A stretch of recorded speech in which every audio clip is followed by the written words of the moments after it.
Everybody see a desert here? Yeah. You guys have seen this kind of stuff before. This is like around where we live a lot.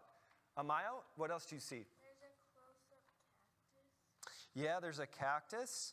There aren't too many trees and bushes that can survive in the desert, but a cactus can. Because it has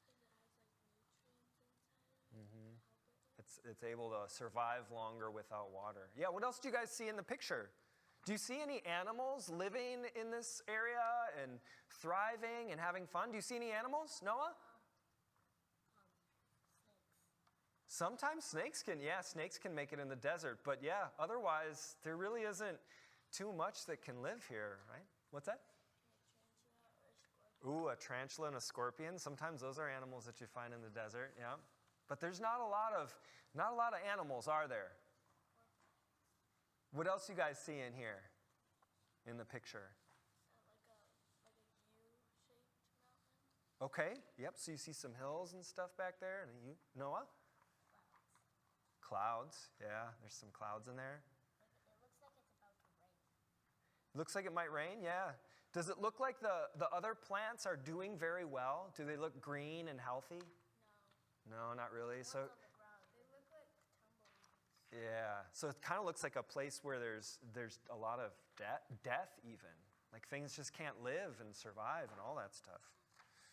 Yeah, go ahead, Amaya. In summer school, we were watching this movie called Holes. Uh-huh. And it was in the desert. And then there's lots of yellow-spotted lizards. Okay, yeah, so there's lizards sometimes that live in these areas, and tarantulas and scorpions. Those don't sound like fun animals to be around though, huh? Snakes and scorpions. Yeah. There's no like cats and dogs, and there's just nothing like that living here. I'm going to show you guys another picture. This is the same place, only it looks a little bit different. What do you guys see in the picture now? A lot of growth. Sammy, what do you see in this other picture here? Life instead of death, right? What are these pretty yellow things? Yeah, Blake, what do you see? I see a blue sky. A blue sky, yeah, it's not so gray and dark. Oh, I think this is after like blue, the clouds over there. And clouds. Sure, yeah. What are these yellow things coming up out of the ground? These pretty yellow things. Flowers, yeah, good. It's a lot different than the other picture, right?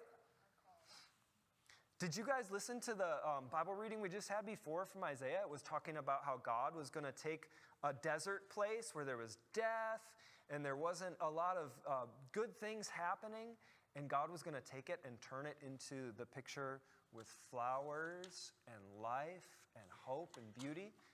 Yeah, Amaya, did you?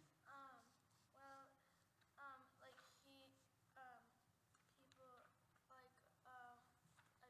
the books we've had of kids' Bibles. Uh-huh. They've had a little girl that was dying, and Yeah. he turned it into her alive. So it's like the story where Jesus came to that little girl, that her dad told Jesus that his daughter was dying, and Jesus came, and when he got there, she was dead already, but Jesus raised her to life again. That is an awesome story to remember. Yes, that's a perfect example. Can you guys think of another time in the Bible, too, that was kind of like death and hopelessness and sadness? Can you think of a time when there were lots of people who were experiencing very deep, deep sadness, and they thought it was the end of everything, and there was no hope that was ever going to come? Can you remember a time when that happened to some people? I know it's not a very fair question, because I'm thinking of a time, but maybe you're not thinking of the same one. Amaya, do you know? When Jesus died. When he died, yeah. Jesus' death was like this picture on this side, right? And everybody was like hopeless. They thought Jesus was going to be the one that was going to be the special deliverer, and he was going to make everything great. But then he died, and they were sad, and they were scared, and they were hiding in a room. I don't remember if it was Joseph or someone, but Joseph, he came and took his body down. Yeah. And they told him what was going to happen, and they were all excited. Yeah, 3 days after Jesus was buried in the tomb, something amazing happened, didn't it?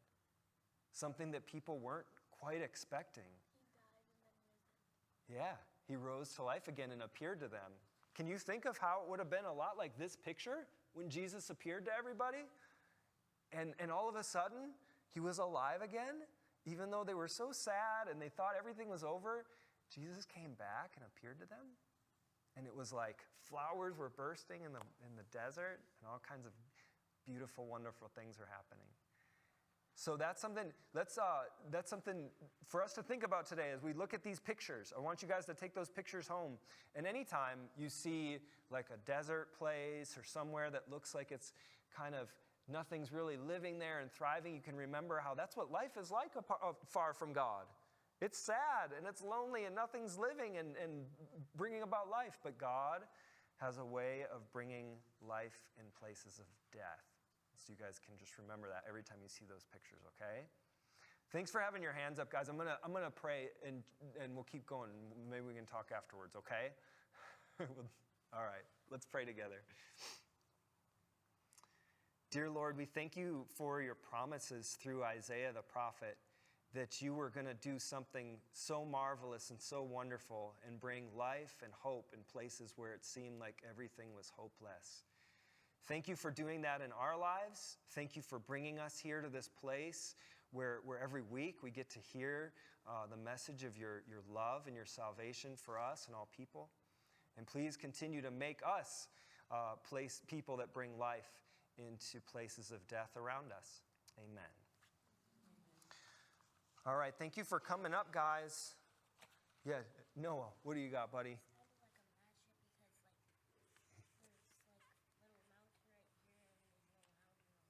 Oh, yeah, some of it's cut out of the picture a little bit. Yeah, there's a lot to look at in those pictures. Yeah, Maya. It's like this is when he's dead and this is when he's alive. Exactly, yep. And then kind of both of them put them together and kind of like one whole picture. It's like one whole picture. Good. Well, you guys can take them home and you think about it more and look at them and color them, do whatever you want, all right? All right. We're going to be Matthew 11 today, verses 2 to 6. So if you want to turn there and look at that part of the Bible and have it up and ready to go, I'll also have those verses that we're looking at up on the screen today as well. But first I have a picture of a gentleman. I want to see if anybody knows who this guy is.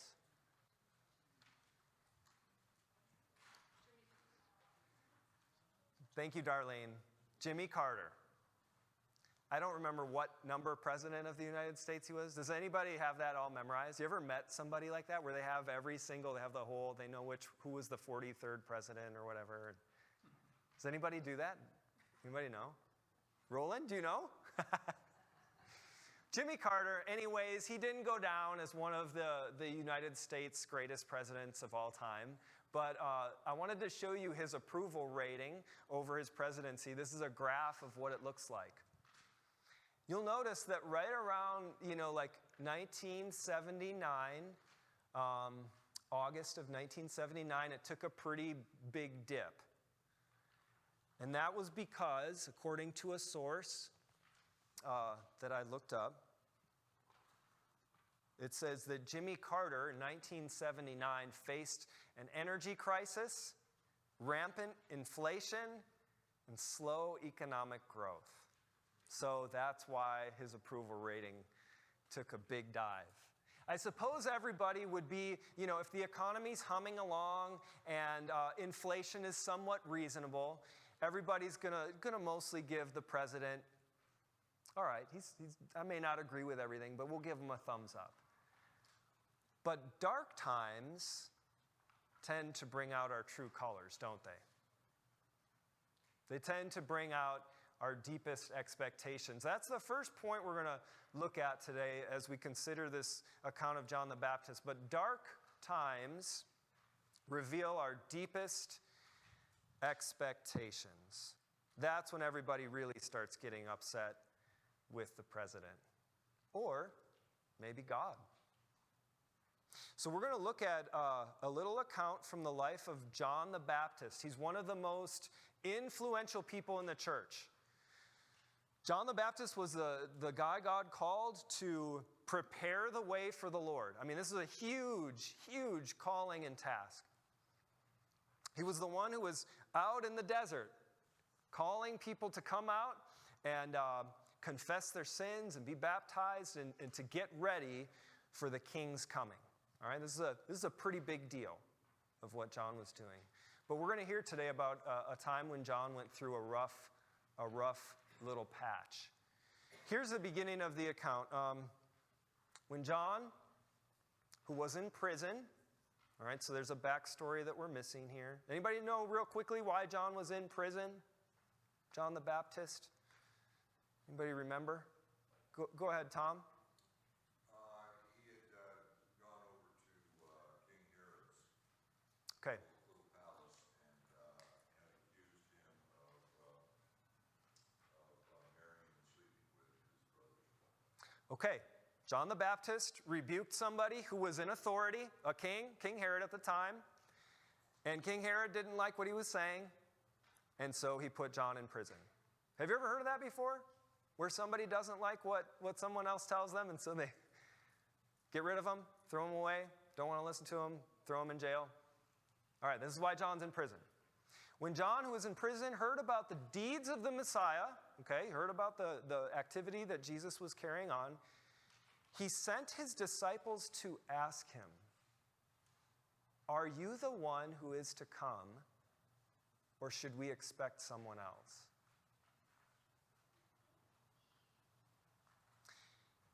That's an interesting question, isn't it? And it shows how a dark time reveals our deepest expectations. This was the guy, just real quick, this was the guy who, when he saw Jesus coming to the Jordan River, said, "Look, the Lamb of God who takes away the sin of the world." All right? This is the guy who said, "I'm not even worthy to stoop down and loosen the straps of Jesus' sandals." That's how important he is. This is the same guy. The same guy who once people who were kind of following him started going over to follow Jesus. This is the same guy who says, "Jesus must increase, I must decrease. He must become greater, I must become less." And now, he's in prison, he's going through a dark time, and he's asking the question, sending his disciples to Jesus, "Are you sure you're the one who's to come, or should we expect somebody else?" How does that happen? It seems as though John's expectations for Jesus weren't lining up with the way Jesus was acting, right? I mean, it seems like when he heard about what Jesus was doing, his expectations weren't aligned with what was happening. It's a good time for us to pause and just reflect about our expectations for Jesus. You ever thought about what they are? What your expectations are for Jesus? Sometimes I suppose we could ask the question, shouldn't Jesus be doing a little bit more about all the evildoers here? I mean, shouldn't he just be a little bit swifter to bring an end to some of the awful things that people are doing here on earth? Maybe that is an expectation we have for Jesus. Or maybe an expectation we might have for Jesus is, he's got a pretty high ethic. You know, like when he talks about loving God with all your heart and all your soul and all your strength, and then loving your neighbor as yourself, you think he could just be a little more lenient about that stuff? Could he just bring the standard down a little bit? Maybe we have an expectation like that for Jesus. Or maybe an expectation we have for him is, he sure could be a lot more inclusive. You know, he's saying he's the only way to the Father. I mean, there's a lot of good teachers out there. There's a lot of good religions. Isn't that a little strange for somebody to come in and say they have the truth? They are the truth? Sometimes we don't even know what our expectations are of Jesus until we lose something very valuable or very important to us. kind of like John, who was confined to a prison. And, he's starting to question things, and he's starting to wonder if Jesus really is the one that he expected. So what's happening then for John, and I think what happens for us, is that false expectations then affect our ability to discern truth. Because John seemed to have certain expectations of Jesus, and when Jesus wasn't aligning with those expectations, it led John down a path of questioning, confusion, and I guess in a way, despair. It's not all that much different from the woman in the garden, right? Genesis 3 says that when the woman saw the fruit and saw that it was pleasing to the eye and it was desirable for gaining wisdom, she took some and she ate it. Remember, she had these expectations based on the lies that were told to her, that if she took the fruit, she would be like God. That's what the serpent told her. When you eat of it, you'll be like God. So she had these expectations, but it led her to be unable to discern truth, that when she ate from this tree, she would die, like God told her. False expectations they're so dangerous, aren't they? And they can lead us, like the woman and the man, like John the Baptist, they can lead us to places of confusion, places where we waver between faith and unbelief, and places that feel like death, that are dark.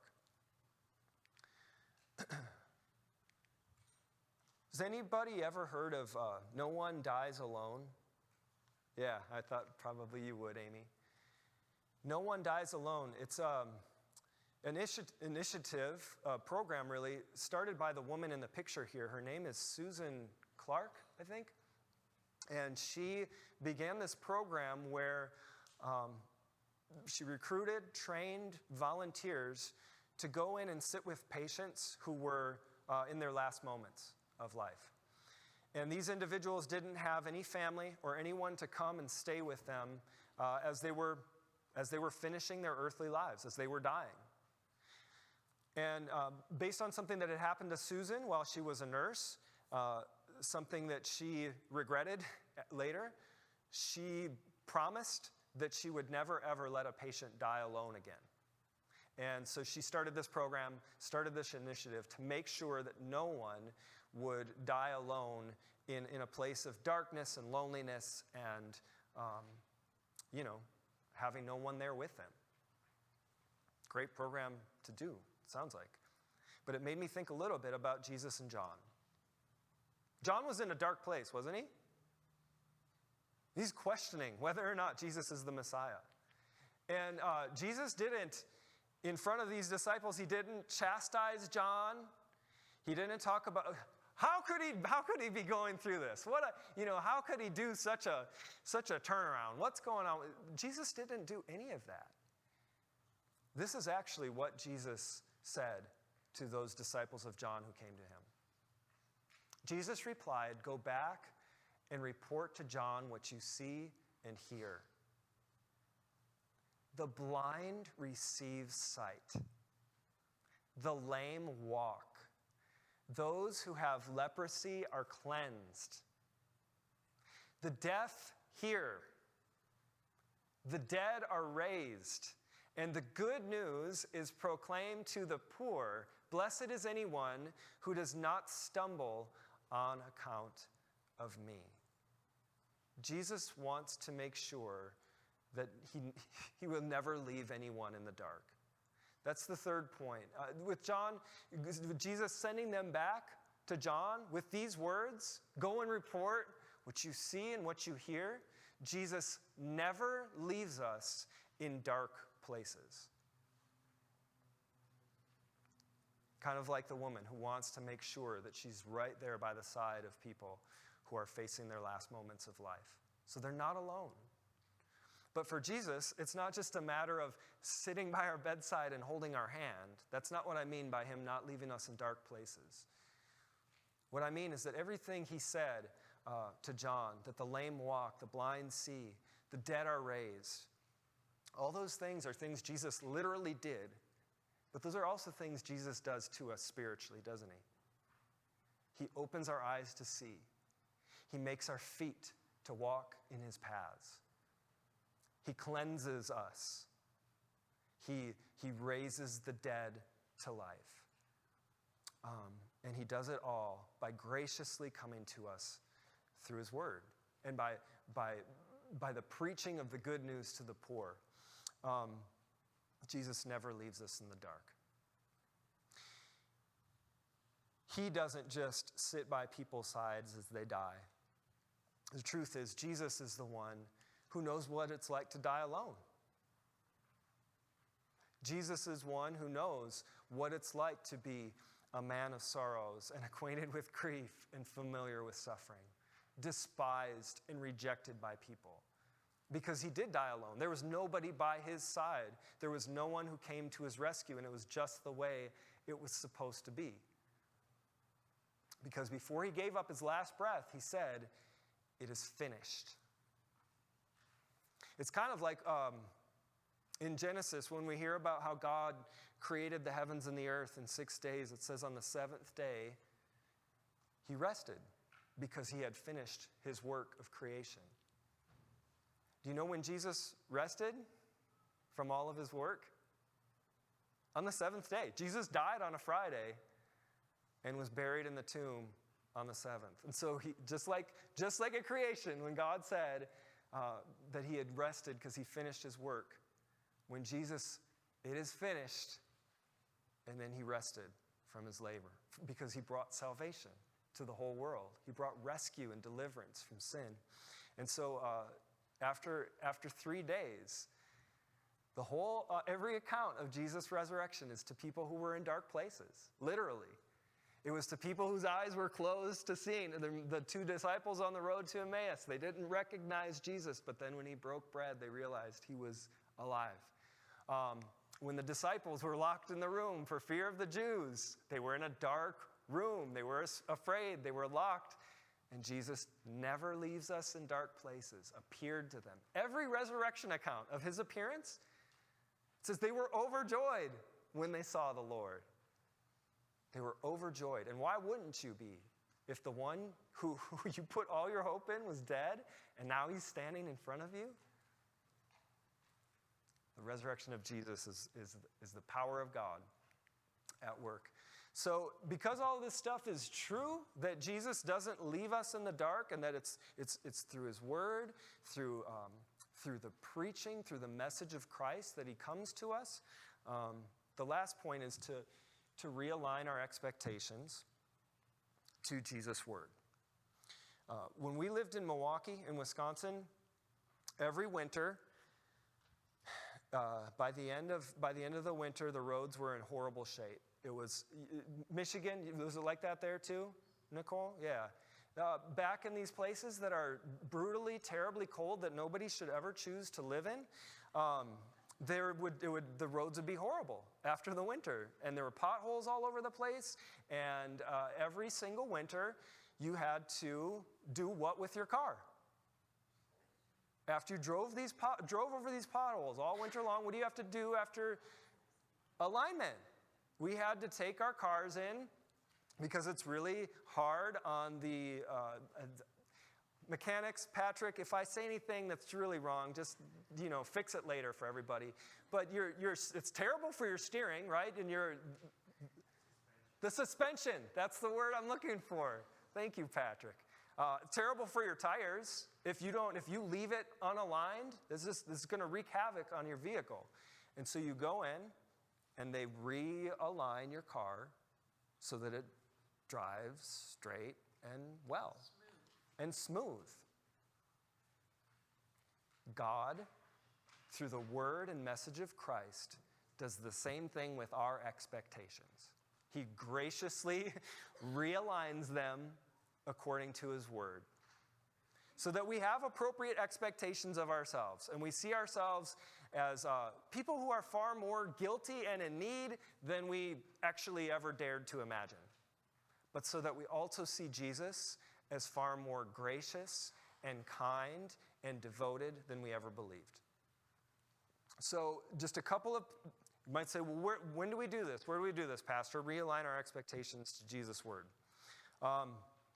Some of you, I think, participated in the watching of The Chosen and discussion of those videos, right? That's a great example, is to watch short episodes of the accounts of Jesus' life, and then together with your brothers and sisters to discuss it. Jesus, this is where he takes and realigns our expectations of him. It sounds like it's going to be another great opportunity coming up to do that. I think Kelly's going to start another round of going through The Chosen, watching those episodes. Please watch them, honestly. Like these are really, really well done 50-minute episodes of the gospel accounts. They're going to get you excited about reading the Bible and about the story, I promise. And so just get together, sit down with your brothers and sisters, a great chance to discuss. Anytime you open the Word of Jesus with your brothers and sisters and you're discussing it and working through it, that's where God is realigning our expectations of him. So open our eyes, Lord, that we might see wonderful things. That's the prayer of psalmists. That's the prayer we continue to have. And let's continue with realigned expectations of our God, who he is, what he's done, and join together in the Apostles' Creed.